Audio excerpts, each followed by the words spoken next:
Jimmy Chin is an adventurer who turned a passion for mountain climbing into a Hollywood success story. This morning, he shares that passion with Lilia Luciano. Jimmy going climbing, take 2.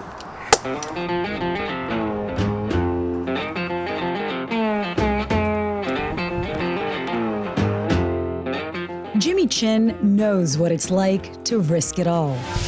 The athlete, photographer, and filmmaker has made a life for himself on the edge. It's pretty rad up here. Climbing as a metaphor is really interesting because climbing is an exercise in failure. You try climbs that are a little too hard for you. That is literally the process. Double check your harness, so that's all good. You train, you practice the moves. Because you gotta get your right foot up. Not go too far to the left, right? Eventually you get it. Yeah, use that. This is easier. Perfect. Then you get to this other move that's too difficult, and you fail, and you fail, and you fail. Oh man! That was really good. And you keep trying and trying until you can do it. Further. So failure is how you set your goals in climbing. It's a great metaphor for life. I did it! Yeah, you can't be afraid of it. Yeah! Feels amazing.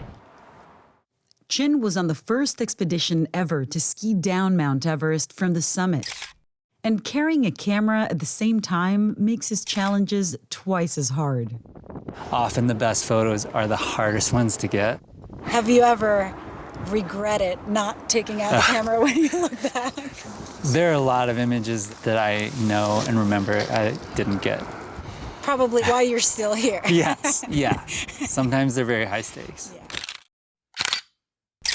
Those high-stakes photos are collected in a new book out this fall. It's all part of a life Chin could have never envisioned for himself as a kid, growing up in Mankato, Minnesota. Did you experience racism or discrimination at any point growing up? Yeah, for sure. You know, it's like when you grow up in it, sometimes you don't even realize it's happening. You know, you experience it all the time and you kind of internalize it. Yeah.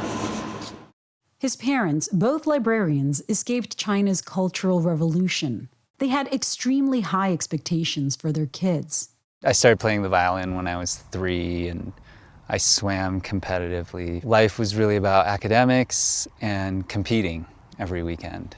And if I got an A-, honestly, it would be like, why wasn't that an A? In fact, when I left college and moved into my car and started climbing full time, they were extremely distraught. And my mom would say, the Chinese language is 5,000 years old, and we don't even have a word for what you do, you know?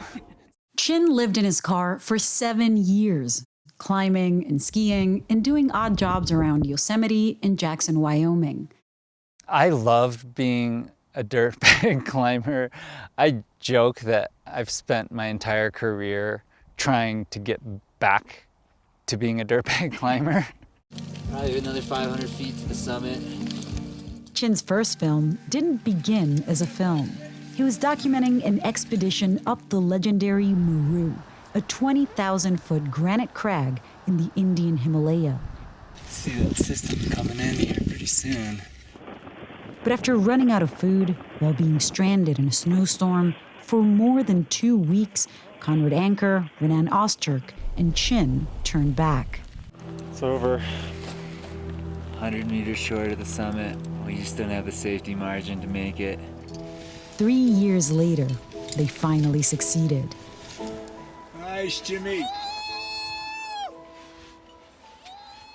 Chin struggled with the footage until he bumped into a young documentary filmmaker named Chai Vasselli. He asked if Vasselli would look at what he had put together. Narrative and storytelling is kind of like my craft or my muscle, and when you find amazing material, that's what makes it work. And so I saw a way through it. The two became co-directors and fell in love.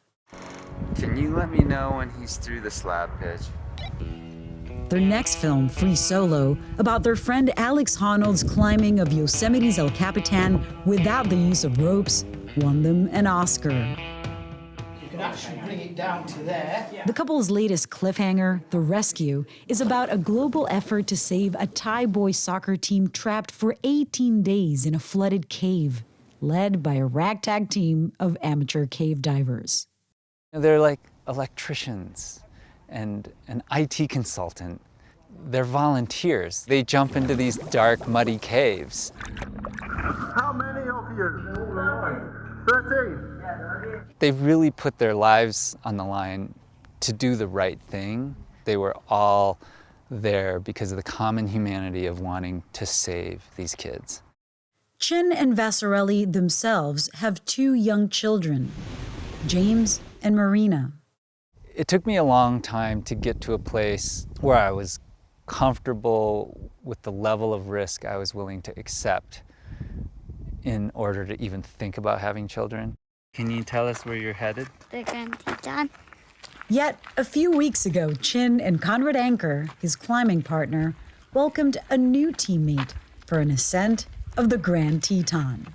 Because we're in the climbing world, people obviously recognized Conrad and I, and they'd say, oh, wow, we were on the climb, and they'd be like, you're Conrad Anker, or you're Jimmy Chin.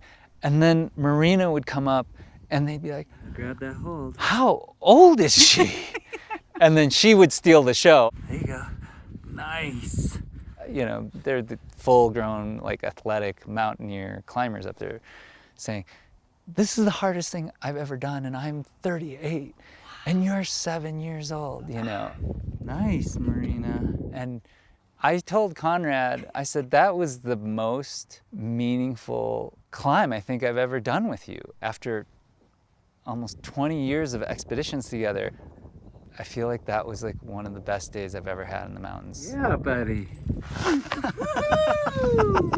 Having lived a life on the line, I asked Jimmy for his best piece of advice. He said, commit and then figure it out. I often get asked, what's the greatest risk you've ever taken in your life? And I assume people think it's on a mountain somewhere deciding to continue on. And it's clear to me in my life that the biggest risk I ever took was deciding to commit to the dream I had. Where do you get a view like that?